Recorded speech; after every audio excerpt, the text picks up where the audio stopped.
అంతా క్లియర్గా ఉంది కదమ్మా. అమ్మా కాఫీ. నువ్వు తెచ్చావేంటి సౌందర్య? విజయ్ లేడా? ఉన్నాడమ్మా. కాఫీ ఐశ్వర్య ఆంటీ కలిపారు, తెచ్చింది నేను.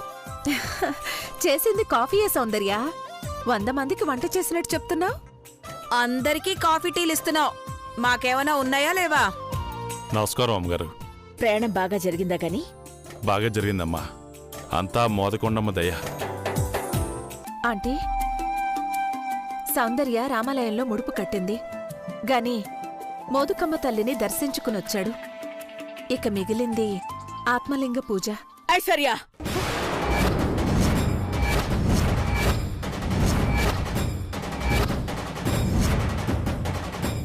ఆత్మలింగం పూజ గురించి ఎవ్వరూ మాట్లాడడానికి వీల్లేదు, ఎప్పటికీ. అర్థమైందా? ఎందుకంటే అనుకున్నవన్నీ చేసుకుంటూ వస్తున్నాం. ఆత్మలింగాన్ని మీరేనా వద్దు అంటున్నది? పొరపాటు పడుతున్నా. ఆ పూజ ఎందుకు చేయాలనుకున్నావు? దూరమైన మనుషులు దగ్గరవ్వడానికి. వద్దు సౌందర్య, నా కుటుంబం మొత్తం నాతోనే ఉంది.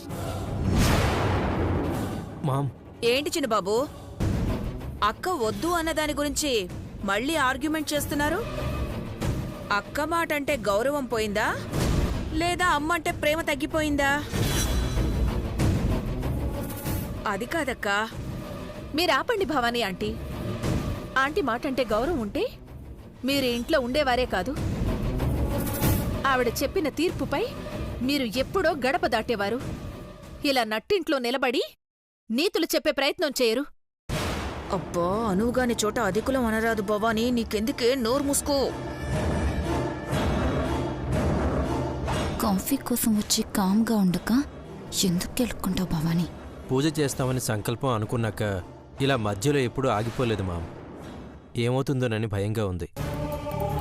నేను మాట్లాడుతున్నందుకు క్షమించండమ్మా. ఆ పూజ చేస్తే నా బిడ్డకు ప్రమాదం ఉందన్నారు సిద్ధాంతి గారు. అది జాతక దోషం కాదమ్మా. నేను చేసిన పొరపాటు శాపంలా నా బిడ్డను పీడిస్తుంది. ఏంటిగా నిన్ను మాట్లాడేది? నిజమమ్మా. నా చిన్నతనంలో మా అక్క పెద్దబాబు గారికి దూరం అవుతుందనే భయంతో ఏడుస్తుంటే చూడలేని నేను ఈ ఇంటి సీతారాములకి ధైర్యం చెప్పే హనుమంతుడిలా ఆ ఆది దంపతుల్ని బొమ్మలుగా భావించి విడదీశానమ్మా.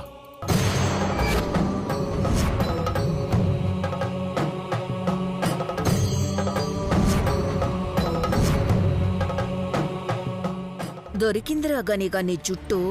అమ్మని వేషాలో నువ్వు నీ అక్క నాకు తెలియకుండా ఎన్ని కథలు నడిపారా? తెలిసి చేసినా తెలియక చేసినా తప్పు తప్పే కదమ్మా.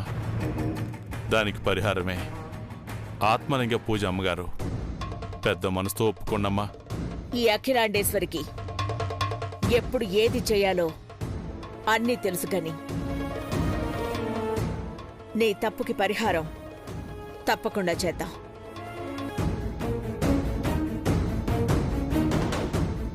అదిప్పుడు కాదు, ఎప్పుడు అనేది నేను సిద్ధాంతి గారితో మాట్లాడతాను. ఇదేంటి ఇలా ఒప్పేసుకుంది? ససేమిరా అంటుంది అనుకున్నాను. భవానీ, ఏదో ఒకటి చెయ్యి. ఇలా వదిలేస్తే ఆ సౌందర్య రెచ్చిపోతుంది. థ్యాంక్ యూ సో మచ్ అమ్మా. మీరు ఒప్పుకుంటారో లేదోనని భయపడిపోయాను. ఎందుకే? ఆ అభిగాడిని ఇంటికి తీసుకురావడం వీలు పడదనా? భవానీ ఆంటీ, ఆ భవానీనే.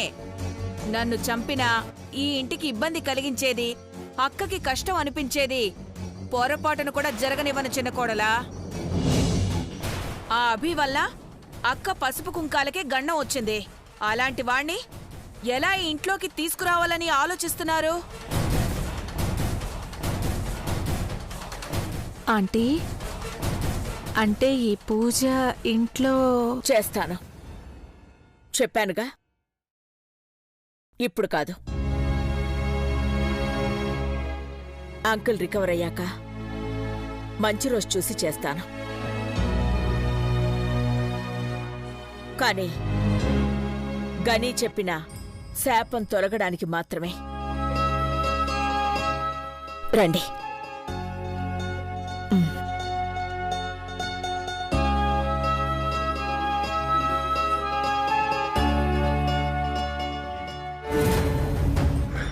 అందరికీ అర్థమైందా? పూజ ఎప్పుడు చేస్తానందో, కానీ అది అభి కోసం మాత్రం కాదు.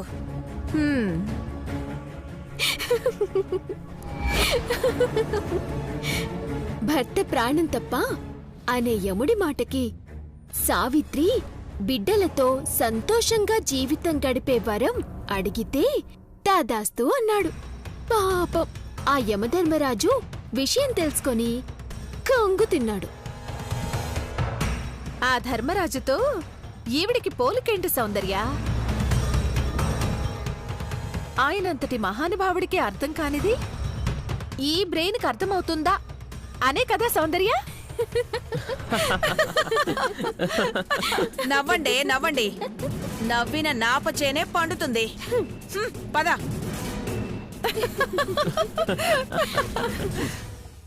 ఏదైతేనే అమ్మగారు చేద్దామని మాటిచ్చారుగా, అదే కొండంత ధైర్యాన్నిచ్చింది. ఏంటబి, ఏదో అర్జెంటుగా మాట్లాడాలన్నావు? Anything serious? అవును మేడం, సీరియసే. కొంపదీసి విషయం కలిపిన మ్యాటర్ ఏమైనా తెలిసిందా ఏంటి? ఎందుకు కంగారు పడి దొరికిపోవడం? నిదానంగా ఉంటే తనే చెప్తాడు కదా. ఏంటబి అది? మీకు భిక్షపతి ఎన్నేళ్ళుగా తెలుసు మేడం? 25 yearsగా తెలుసు.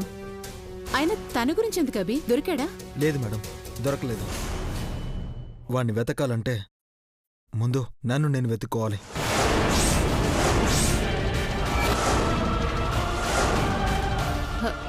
ఏమంటున్నావు అభి? వెతుక్కోవడం ఏంటి? ఎస్ మేడం, వాడు మీ లైఫ్లో ఉన్నప్పుడు మీకేమీ కాలేదు. వాడు వెళ్ళాక సమస్య వస్తుందేమో అని మీరు భయపడుతున్నారు. కానీ నా లైఫ్లో వాడి అడుగుతోనే నా ప్రయాణం మొదలైందని మీకు తెలుసు కదా. ఏం జరిగిందో కొంచెం క్లియర్గా చెప్పబి. నన్ను ఆశ్రమంలో జాయిన్ చేసింది భిక్షపతే. వాణ్ణి పట్టుకుంటే నేను అనే ప్రశ్నకి నాకు అనే సమాధానం దొరుకుతుంది.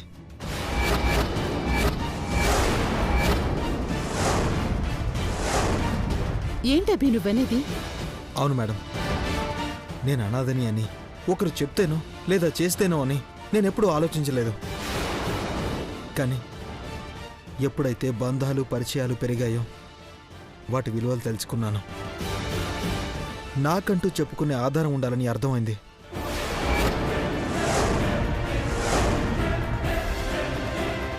వాటిని వదులుకోకూడదంటే బలమైన నమ్మకంతోనే పునాది వేయాలి. నా మొదలు వాడని తెలిసింది, ముగింపుని నేను నిర్ణయిస్తాను.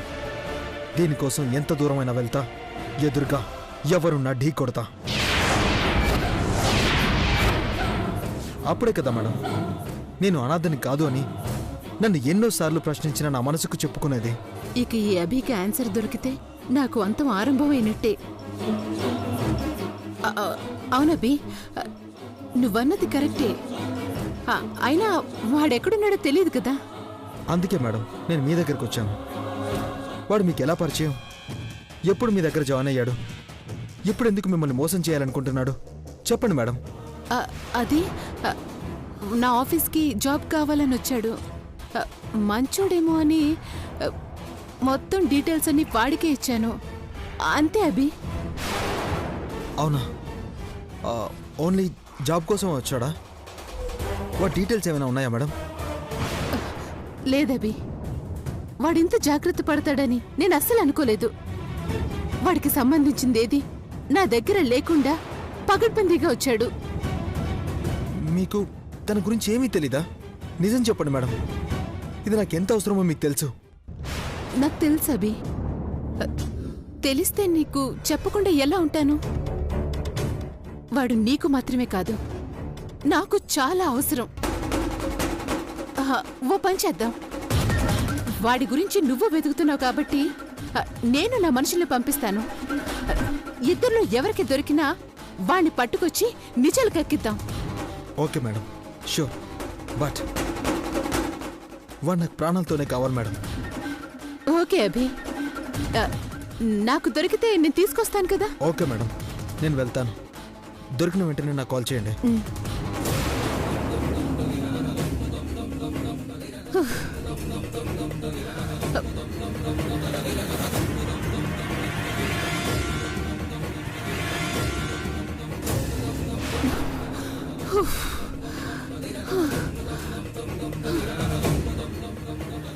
నీలాంబరి, అబద్ధం చెప్పావు కాబట్టి నేల మీదున్నా, లేకపోతే గాల్లో కలిసి చాలాసేపు అయ్యుండేది. అయినా ఇంకా ఈ భిక్షపతి గడి మ్యాటర్ని లేట్ చేయకూడదు. త్వరగా ఫాస్టప్ చేసి ఫినిష్ చేయాలి. రే రాధా,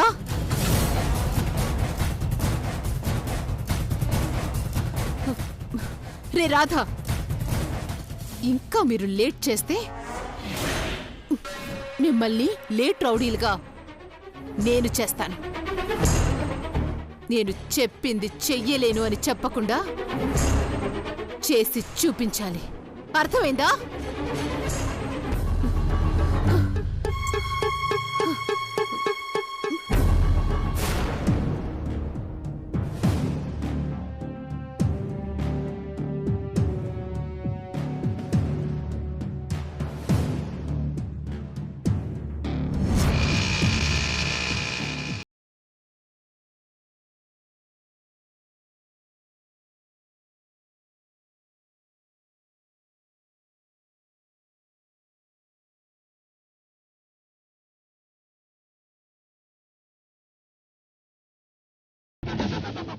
రా సౌందర్య, అందరూ నీకోసమే వెయిట్ చేస్తున్నారు.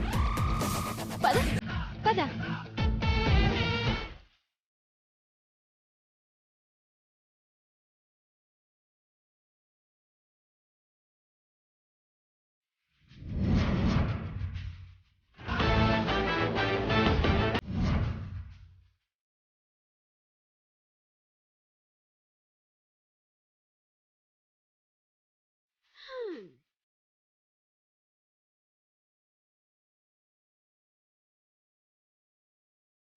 చీఫ్ గెస్ట్ అంటే ఏ సినిమా హీరోయిన్ లేక ఏ మినిస్టరో అనుకున్నాను. చీఫ్గా సౌందర్యని పిలిచావేంటి చంద్రిక? నేను సూర్య కలవడానికి, ఈరోజు బ్యూటీ పార్లర్ పెట్టుకోవడానికి కారణం మీరు. మీకన్నా మాకు ముఖ్యమైన వారు ఎవరుంటారు అభి గారు? ఏదేమైనా ఎంట్రీ అదురు సౌందర్య. సూర్య, చీఫ్ గెస్ట్ ఎవరో చెప్పకుండా దాచేసి భలే ఇంట్రెస్ట్ కలిగించావురా. మొత్తానికి రిబ్బన్లు కటింగ్ చేసే సెలబ్రిటీ అయ్యావు. ఇక సిటీలో బ్యూటీ పార్లర్స్ అన్ని నీ ముందే క్యూ కడతాయేమో. ఏడిపించింది చాలు కానీ పద. తీసుకో సౌందర్య, రిబ్బన్ కట్ చే. నేనా? నువ్వే సౌందర్య. మంచి మనసున్న మీలాంటి వాళ్ళ చేతుల మీదుగా ఓ కార్యక్రమం మొదలైందంటే తప్పకుండా అది దినదినాభివృద్ధి చెందుతుందనే నమ్మకం నాకుంది. అభి అన్నా, నువ్వురా. తీసుకో. నేనా? నువ్వే కానీ. నువ్వు నేనేంటి, మనం చేద్దాం రా.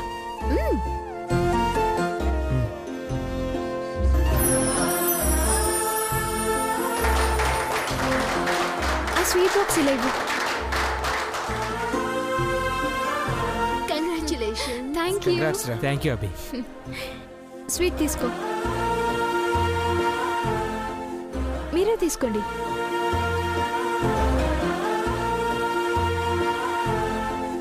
సరే, మీరు లోపలికి వెళ్ళండి, sweets పంచిపెట్టొస్తాను.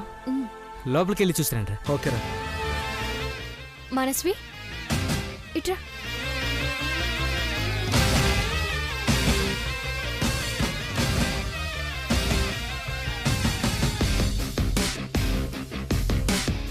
Hello madam, ribbon cut చేయడమే కాదు, బోని కూడా చేయాలి.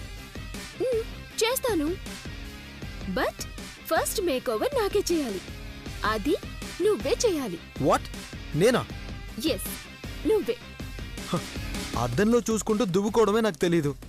నీకు మేకప్ ఎలా వేయగలను? వేయాలని నువ్వు అనుకుంటే వేయగలవు. నేనేమైనా మేకప్ మెన్నా మేక్ ఓవర్ చేయడానికి? ఆహా, ఆ రోజు పిజ్జా తయారు చేసుకుని వచ్చావే, నువ్వేమైనా పిజ్జా మేకర్వా? అప్పుడంటే ప్రేమ కోసం. ఇప్పుడు ఆ ప్రేమ తగ్గిందా? సౌందర్య పెరిగింది, డబుల్ అయింది. నేను ఎలా ఉంటే అందంగా ఉంటానో నీకు బాగా తెలుసు కదా. హే, మేకప్ లేకున్నా నువ్వు చాలా అందంగా ఉంటావు తెలుసా? ఆహా హలో, తప్పించుకుందామని ప్లాన్ చేస్తున్నావేమో, కానీ అది కుదరదు. ఈ రోజు నువ్వు నాకు మేక్ ఓవర్ చేయాల్సిందే. సౌందర్య అది ఆహా, పదం. రా, రా, రా. కూర్చో.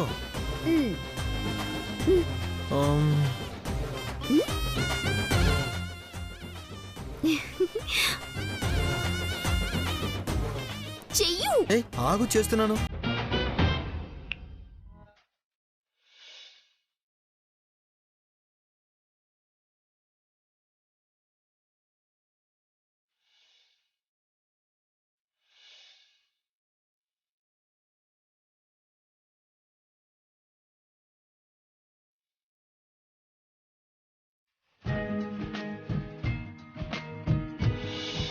ఎస్, ఇప్పుడు మెల్లిగా కళ్ళు తెరిచి అద్దంలో చూసుకో.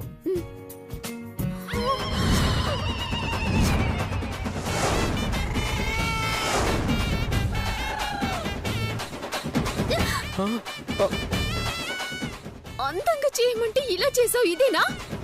ఇదా అందం అంటే? సౌందర్య, అందం అంటే ఏంటి సౌందర్య? కళ్ళకి కాటుక పెట్టి నుదుట పొట్టు పెట్టి పౌడర్లు క్రీములు రాస్తే అందం వస్తుంది అనుకుంటున్నావా? మొహంలో కనిపించేది అందం అనుకుంటున్నావా? అది కేవలం ఒక రూపం మాత్రమే. అసలైన అందం ఇక్కడ మనసులో ఉంటుంది. ఒకసారి అద్దంలో చూడు.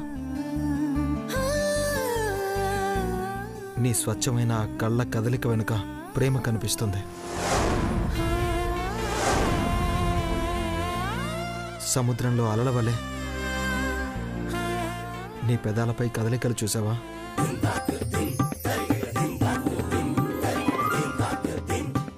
ఎంత అందంగా ఉన్నాయో. ఇప్పుడు అందరూ రంగులు వేసుకుంటున్నారు సౌందర్య. అందం అంటే పర్సనాలిటీ, వ్యక్తిత్వం. వ్యక్తిత్వం అందంగా ఉండాలి. మొహానికి వేసుకునే రంగులు ఎప్పుడో గంటకు వెలిసిపోతాయి. జీవితాంతం మనతో పాటు ఉండేదే వ్యక్తిత్వం. అందుకే అది చెప్పడానికే నేను ఇలా తయారు చేశాను. అర్థమైందా?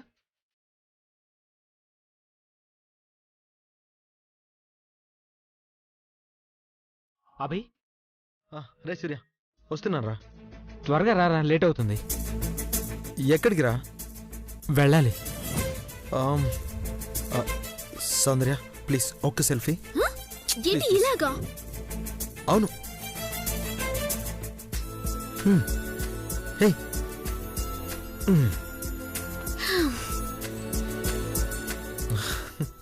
Thank you. సౌందర్య, ఏంటి అవతారం? ఇదిగో అబ్బి చేశాడు. ఏయ్, అరే బోని నువ్వు చేసావు కదా, నువ్వు అరే ఎందుకే ఇది? ఎందుకా? ఉంచు చెప్తా. ఇందుకు నా బోనీతో మొదలైన ఈ బ్యూటీ పార్లర్ దినదినాభివృద్ధి చెందుతూ అందరూ హ్యాపీగా ఉండాలని మనస్ఫూర్తిగా కోరుకుంటున్నాను. మీరు విడివిడిగా ఉంటేనే ఇంత మంచి పనులు చేస్తున్నారు. అలాంటిది ఇంకా మీరు కలిసుంటే అక్కడ పండగే పండగ. సరేరా, వెళ్దామా? పదరా సౌందర్య. మళ్ళీ చంద్రిక.